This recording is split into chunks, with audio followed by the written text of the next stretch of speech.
ஒரு செயலுக்கான பொறுப்பை நீங்கள் ஏற்றுக்கும் போது உங்கள் தகுதியும் மதிப்பும் அதிகரிக்கும் அப்படின்னு நீங்கள் நம்புறீங்களா? இந்த கதையை முழுசாக கேளுங்க. அவங்கவுங்க விஷயத்தில் அவங்கவுங்க தான் பொறுப்பு. ரெஸ்பான்சிபிலிட்டி அப்படிங்கிறது ரொம்ப முக்கியம்னு சொல்லுவாங்கல்ல.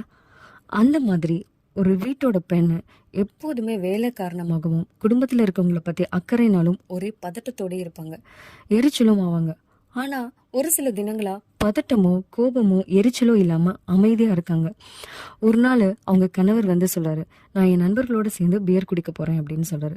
அந்த பொண்ணு எதுவுமே சொல்லாம அமைதியா சம்மதிக்கிறாங்க.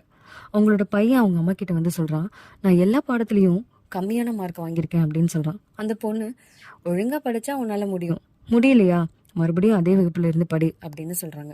அவங்க மகள் பதட்டமா ஓடி வராங்க.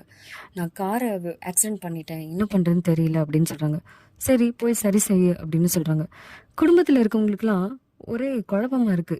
ஏதாவது மருந்து தான் சாப்பிட்றாங்களா அமைதியா இருக்கிறதுக்கு அப்படின்னு கவலைப்பட ஆரம்பிக்கிறாங்க. ஒரு நாள் அந்த பொண்ணு அவங்க ஃபேமிலியில இருக்கவங்க எல்லாத்தையுமே கூப்பிட்டு பேசுறாங்க. சில உண்மைகளை புரிகிறதுக்கு எனக்கு ரொம்ப காலம் ஆச்சு. அதாவது அவங்கவுங்க வாழ்க்கைக்கு அவங்கவுங்க தான் பொறுப்பு. என்னுடைய கோபம், என்னுடைய பதட்டம், என்னுடைய பயம், என்னுடைய மன அழுத்தம், என்னுடைய தைரியம் எதுவும் உங்களோட பிரச்சனையை தீர்க்க போறதில்ல. அது எல்லாமே என்னோட ஆரோக்கியத்தை கெடுத்து என் பிரச்சனைகளை தான் அதிகரிக்கும். என்னால் என்னோட அன்பையும் தைரியத்தையும் மட்டும் உங்களுக்கு கொடுக்க முடியும். உங்களுக்கு தேவைப்பட்டா என்னோட அறிகுறிகளை தான் தருவேன். உங்களுக்காக தான் நான் பிரார்த்தனை செய்வேன். ஆனால் உங்கள் வாழ்க்கையை நான் வாழ முடியாது. ஏன்னா என்னை சார்ந்து நீங்கள் இந்த பிறவி எடுக்கல. இது உங்களுக்கு கிடைச்சுள்ள வாழ்க்கை. உங்கள் பிரச்சனைகளுக்கு நீங்களே பொறுப்பு. உங்கள் பிரச்சனைகளை களைந்து உங்கள் சந்தோஷத்தை நீங்களை தேடும் அளவுக்கு நீங்கள் அறிவாக தான் இருக்கீங்க.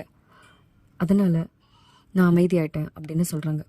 குடும்பமே வாயடிச்சு போயிடுச்சு.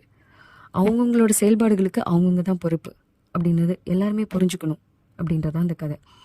மால் ஆஃப் த ஸ்டோரி, நாம் இன்னைக்கு இப்படி இருப்பதற்கு நாம தான் பொறுப்பு. இனி எப்படி இருக்க வேணும் அப்படின்னு நம்ம நினைக்கிறோமோ அந்த வாழ்க்கையை வாழ்றதுக்கான ஆற்றல் நம்மக்கிட்ட தான் இருக்கு. இந்த கதை உங்களுக்கு பிடிச்சிருந்ததுன்னா உங்களுக்கு என்ன மாடல் தோணுதுன்னு கமெண்ட் பண்ணுங்க.